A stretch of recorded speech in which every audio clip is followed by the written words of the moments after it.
오늘은 자랑스러운 십자가라는 제목으로 하나님 말씀 증거하겠습니다. 오늘은 특별히 정사 예배로 드립니다. 못정자에 죽을 사자, 예수님께서 십자가에 못 박혀 죽으신 날을 기념하면서 성금요일로 교회 전통에서는 그렇게 지켰고요. 오늘 저희 개신교에서는 정사 예배로 오늘 금요일을 이렇게 지킵니다.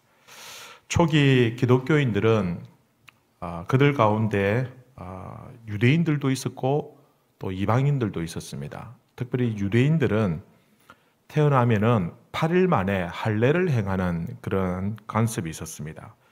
그래서 그 할례를 행하면은 그것이 곧 하나님의 자녀가 되고 하나님의 백성이다라는 그 징표가 되었던 것입니다.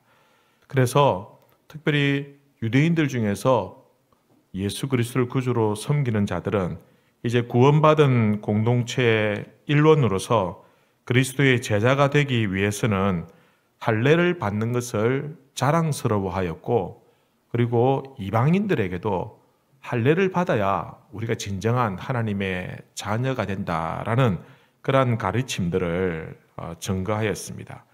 그래서 할례를 받는 것을 필수적인 그런 과정으로 생각했습니다. 그래서 할례 받는 것을 뿌듯해하였고 그리고 자랑스러워하였습니다. 갈라디아서 6장 13절에 보면 중반부터 보시면 너희에게 할례를 받게 하려 하는 것은 그들이 너희의 육체로 자랑하려 함이라. 사람들이 할례를 받는 것을 그 진정한 할례의 의미보다는 이 자체를 가지고 내가 예수 그리스도의 제자가 되고 내가 하나님의 자녀가 된다라는 그러한 자랑으로 삼으려고 하였던 것입니다. 사도 바울은 종교적으로 보면은 자랑할 것이 너무너무 많은 사람이었습니다. 그는 8일 만에 할례를 행하였고, 그리고 히브리인 중에 히브리인이었고, 그리고 그는 율법으로는 바리새인이었고, 그리고 그 당시에 가장 큰 특권층 중에 하나였던 로마 시민권자였습니다. 그러나 이 사도 바울이 예수님을 만나고 난 이후에는 그가 자랑할 것이 전혀 없다라고 이렇게 고백합니다. 그가 이때까지 이루었던 그 모든 종교적인 업적과 또 특권층으로 누릴 수 있던 그 모든 것들을 그는 배설물로 여기면서 그는 이전의 모든 것들을 다 하잘것없는 것으로 여기면서 그는 오로지 십자가만을 자랑하는 사람으로 변했습니다. 하나님께서도 바울에게 그 어떤 것도 자랑하지 말라라고 하시면서 단 한 가지만 예외로 두셨는데, 그것이 오늘 14절에 보면 그러나 내게는 우리 주 예수 그리스도의 십자가 외에 자랑할 것이 없으니 십자가 외에 결코 자랑할 것이 없다라고 이렇게 말씀하셨습니다. 사실 당시에 이 십자가는 자랑할 것이 아니었습니다. 십자가는 인간을 가장 고통스럽게 만들고 가장 치욕스럽게 만드는 사형 제도였습니다. 오늘날 같이 목에 막 발랄하게 매달 수 있는 그런 펜던트도 아니었고, 그리고 벽에 걸어놓을 수 있는 그런 상징물도 아니었습니다. 십자가는 그 당시에 가장 악랄한 고문 도구 중에 하나였습니다. 로마는 차라리 십자가형을 받는 것보다는 참수를 당하는 것이 더 낫다라고 여길 정도였습니다. 십자가형은 반역자들에게, 그리고 도망친 노예들에게, 그리고 아주 흉악한 죄를 지은 그 범죄자들, 그들에게만 행하였던 형벌이었습니다. 그래서 유대인들에게는 저주거리였고 꺼리는 것이었고, 헬라인들에게는 가장 미련한 것으로 보였던 것입니다. 이러한 십자가를 과연 누가 자랑할 수 있냐라는 겁니다. 십자가는 부끄러운 것이었고 수치스러운 것이었지 결코 그는 누구도 감히 자랑할 수 있는 것이 아니었다라는 겁니다. 그런데 그럼에도 불구하고 이 사도 바울이 십자가를 자랑하고 있다라는 겁니다. 평범한 사람이라고 한다면 수치스러워하고 부끄러워하고 심지어는 역겨워해야 되는 그 십자가인데, 이 바울은 오히려 그 십자가를 자랑스러워하고 뽐내고 영광으로 삼았던 것입니다. 자신이 누렸던 그 모든 기득권들보다도 자기가 누렸던 바리새인이라는 그 명예와 자기가 누렸던 로마 시민권으로서 시민자로서 누릴 수 있는 그 모든 특권들보다도 그것들에 비하면은 세상 사람들이 볼 때는 아무것도 아닌 것 같지만, 그러나 사도 바울이 예수를 만나고 난 이후에 그의 변화된 인생으로 볼 때는 이전에 누렸던 것들이 배설물로 여기고 오로지 자기 인생에서 가장 존귀한 것은 십자가이며 자기가 자랑할 수 있는 것은 십자가밖에 없다라고 고백하는 것입니다. 여러분, 오늘날에는 이 십자가에 대한 이미지가 로마 시대만큼 그렇게 나쁘지만은 않습니다. 어떤 퍼포먼스로 성호를 긋는다든지 아니면 뭐 도금을 입힌 그런 장식으로 삼는다든지 아니면은 아주 화롭고 멋지게 지은 그 교회의 마지막 화령점점으로 삼을 수 있는 그런 형상으로 건물을 마무리하는 그런 정도로 여기고 있습니다. 사랑하는 성도 여러분, 우리도 십자가를 자랑할 수 있는 하나님의 백성들이 되시기를 바랍니다. 어떤 상황이든지 세상이 십자가를 어떻게 생각하느냐에 따라서 십자가를 숨기기도 하고 부끄러워하기도 하고 혹은 드러내놓고 자랑하기도 하는 그런 것이 아니라, 상황에 따라서 달라지는 것이 아니라 어떤 상황 속에서도 우리 십자가를 자랑할 수 있는 주의 백성들 되시기를 우리 주님의 이름으로 기원합니다. 그러면 왜 우리가 십자가를 자랑해야 되냐? 도대체 사랑할 것이 무엇이냐라는 겁니다. 첫 번째는 이 십자가는 하나님의 사랑의 정표이기 때문입니다. 여러분, 노란 손수건이라는 책이 있습니다. 이 이야기는 아마 한 번쯤은 다 들어보셨을 것입니다. 미국의 플로리다주에 어떤 한 해변으로 가는 버스가 있었습니다. 그 버스 안에는 많은 젊은 남자와 여자들이 휴가를 즐기기 위해서 그 버스 안에서 콧노래를 부르고 있었고, 혹은 가족 단위로 휴가를 가기 위해서 그 버스에 탄 사람들이 대부분이었습니다. 그런데 제일 앞자리에 어떤 한 남자가 앉아 있었습니다. 그는 허름한 복장에 무표정한 표정으로, 나이는 짐작할 수 없을 만큼 형색이 그렇게 좋지는 않았습니다. 사람들이 그를 희끗희끗 쳐다보았지만 대부분의 사람들은 관심을 가지지 않았습니다. 그중에 어떤 한 여인이 그를 바라보면서 혹시 퇴역한 군인인가? 아니면은 배를 타던 선장이었던가? 이렇게 호기심을 가지고 있다가 결국은 참지 못하고 그 남자에게 다가가서 말을 걸었습니다. 그 남자는 한참 뒤에야 망설이다가 결국은 침묵을 깨고 괴로운 표정으로 자신의 사연을 털어놓았습니다. 그는 4년 전에 형무소에서 감옥에 갇혀서 그렇게 4년을 보내다가 이제는 가석방이 되어 집으로 돌아가는 길이라고 말합니다. 그리고 가석방이 결정되는 그날에 자신의 아내에게 편지를 썼다는 것입니다. 만약에 자신의 잘못을 용서해주고 자신을 받아줄 것이면 자기가 사는 그 마을 어귀에 참나무가 있는데 그 나무에 노란 손수건을 걸어달라는 것입니다. 만약에 자기를 용서할 수 없고 받아주지 않을 것 같으면 노란 손수건을 걸지 않을 것이고, 그렇게 되면 자신은 그냥 지나쳐서 다른 곳으로 가버리겠다라는 것입니다. 이 사연을 알게 된 이 여인과 그리고 그 승객들은 점점 그 마을이 다가오자 하나둘씩 그 창가에 붙어서 그 참나무가 보이기를 기다렸습니다.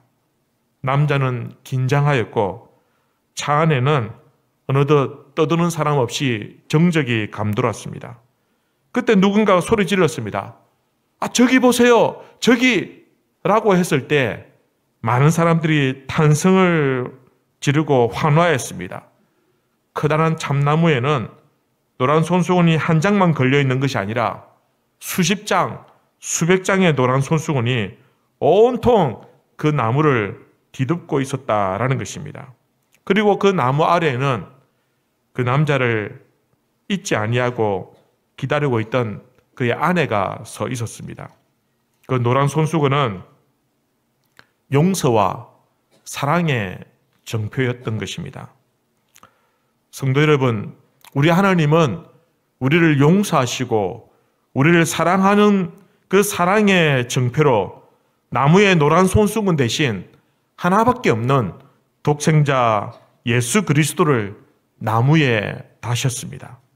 그 나무가 바로 십자가입니다. 하나님께서는 우리를 사랑한다는 그 정표로, 우리를 용서한다는 그 정표로, 우리를 하나님의 자녀로 삼아주셨다는 그 정표로 하나님의 아들 예수 그리스도를 그 나무에 다셨다라는 것입니다. 십자가는 미움과 증오와 적개심이 아니라 이제는 하나님의 놀라운 사랑의 정표가 되는 것입니다. 십자가는 세상 사람들이 바라볼 때에, 예수님께서 십자가에 달릴 때에 많은 사람들이 분노와 적개심과 증오와 저주와 미움의 정표로 삼았지만, 그러나 예수님께서 그 십자가에 달려주심으로 말미암아 그 십자가는 더 이상 정오의 십자가가 아니라 사랑의 십자가가 되었던 것입니다. 저주에서 사랑으로 바꾸어 놓으셨습니다. 형벌에서 축복으로 바꾸셨습니다. 죽음에서 생명으로 바꾸어 놓으셨다라는 것입니다. 이제 그 십자가를 저주라고 생각하지 않습니다. 이제 그 십자가를 하나님의 사랑이라고 생각합니다. 그 십자가를 바라보면 미움과 정오가 일어나는 것이 아니라 이제는 하나님의 사랑을 보게 되는 것입니다. 사랑하는 성도 여러분, 우리도 그 십자가에 달린 바 되어서 주님처럼 사랑할 수 있게 되기를 바랍니다. 십자가 앞에 용서 못할 사람도 없고 십자가 앞에 사랑하지 못할 사람도 더 이상 없는 것입니다. 그 위대한 십자가의 사랑을 이제는 우리도 자랑할 수 있게 되기를 우리 주님의 이름으로 기원합니다. 두 번째는 십자가를 어떻게 자랑할 수 있습니까? 십자가는 우리에게 생명을 주기 때문입니다. 십자가가 우리의 자랑이 되는 이유는 그 십자가가 나와 그 십자가를 믿는 하나님의 백성들에게 영원한 생명을 주기 때문입니다. 주님의 십자가는 우리를 사랑하시고 이웃을 사랑할 수 있는 그 힘을 주시는 것에 그치지 아니하고, 그 주님의 그 십자가는 우리에게 영원한 사랑을 주신다라는 겁니다. 여러분, 십자가를 붙들면은 하나님의 사랑을 깨달을 뿐만 아니라 영원한 생명을 얻게 되는 것입니다. 누구든지 십자가에서 주님이 나의 죄를 용서하신다는 그 사실을 믿고 받아들이기만 한다면, 그 십자가를 붙들기만 한다면 그 죄의 사함을 얻고 사망에서 생명으로 옮기게 되고 두려운 하나님의 심판을 면할 수 있게 되는 것입니다. 성도 여러분, 우리의 생명은 십자가에 있는 줄로 믿습니다. 오직 예수님의 십자가를 통해서만 우리가 죄의 사함과 죄 용서를 받게 되는 것입니다. 죄 용서함을 받을 때 우리는 그 십자가를 통해서 영원한 생명을 얻게 되는 것입니다. 여러분, 많은 사람들이 죄의 문제를 해결하기 위해서 노력해 보았지만 오직 예수님만이 우리의 죄를 대신해 주실 수 있고, 예수님만이 우리의 죄를 사해 주실 수가 있고, 예수님의 십자가만이 우리에게 영원한 생명을 주신다라는 것입니다. 세상 그 어느 누구도 우리를 대신해서 십자가를 질 수 없습니다. 혹시 우리를 사랑하는 부모님이나 우리를 사랑하는 가족이 있다고 한들, 그들이 십자가를 대신 져준다 한들, 그러나 그 어느 누구도 우리의 죄를 대신해 줄 수는 없는 것입니다. 단순히 십자가를 졌다는 그 사실만으로 우리의 죄를 용서해 줄 수도 없는 것입니다. 오직 예수님만이, 오직 십자가만이 우리 모든 죄를 사해 주시고, 그리고 그 십자가를 통해서 우리에게 영원한 생명을 주신다라는 것입니다. 마지막 세 번째로 우리가 어떻게 십자가를 자랑할 수 있습니까? 그 십자가는 이웃을 향한 가장 큰 사랑이기 때문입니다.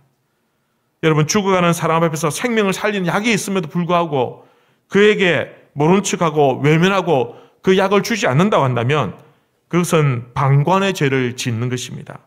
여러분, 나에게 십자가가 필요하다고 한다면 여러분, 우리 남편에게도 십자가가 필요한 것입니다. 우리 아내에게도 십자가가 필요하고 우리 자녀에게도 우리 부모에게도 나와 같이 똑같이 십자가가 필요하다라는 것입니다. 여러분, 우리의 이웃과 이 나라와 이 민족에게도 주님의 십자가는 똑같이 필요하다라는 것입니다. 인생에 있어서 돈도 필요하고 명예도 필요하고 지식도 건강도 권세도 필요하지만 그러나 가장 중요한 것은 우리 인생에 가장 필요한 것은 바로 생명을 주는 십자가라는 것입니다. 다른 것 다 가져도 십자가 가지지 못했다고 한다면 결국 아무것도 가지지 못한 인생이 되는 것입니다. 여러분, 십자가 없는 인생은 살아도 산 것이 아닙니다. 여러분, 십자가가 없는 인생은 살아있으나 죽은 것과 같다라는 것입니다. 사랑하는 성도 여러분, 우리가 십자가의 은혜를 알고 십자가의 사랑을 깨닫고 십자가로 말미암아 영원한 생명을 누렸다라고 한다면 이제 그 십자가 사랑을 우리의 가족과 우리의 이웃에게도 함께 전할 수 있게 되기를 바랍니다. 우리가 이웃을 섬길 수 있는 가장 큰 사랑은 바로 예수님의 그 십자가를 전하는 것입니다. 이 사랑은 말로만 하는 것이 아닙니다. 이 사랑은 앉아서 기도만 한다고 해서 전해드리는 것이 아닙니다. 이 사랑은 때로는 돈과 때로는 시간과 때로는 우리의 정성과 헌신을 통해서 함께 드려져야 하는 것입니다. 주님은 우리 자신의 죄와 우리 자신의 연약함으로 말미암아 때로는 우리의 그 감추어져 있는 분노와 적개심과 원망으로 가득 차 있는 우리를 향해서 우리 주님께서는 십자가를 지고 찾아오십니다. 그리고 내가 너를 십자가를 질 만큼 사랑한다라고 말씀해 주십니다. 사랑하는 성도 여러분, 우리 주님의 십자가는 우리의 생명이요 우리의 소망이 되십니다. 그 십자가에 흘리신 그 흘러내리는 그 주님의 사랑을 기억하며 이제 그 주님의 십자가를 전가하며 주님의 십자가를 담대히 자랑할 수 있는 우리 모든 성도님들 되시기를 우리 주님의 이름으로 기원합니다.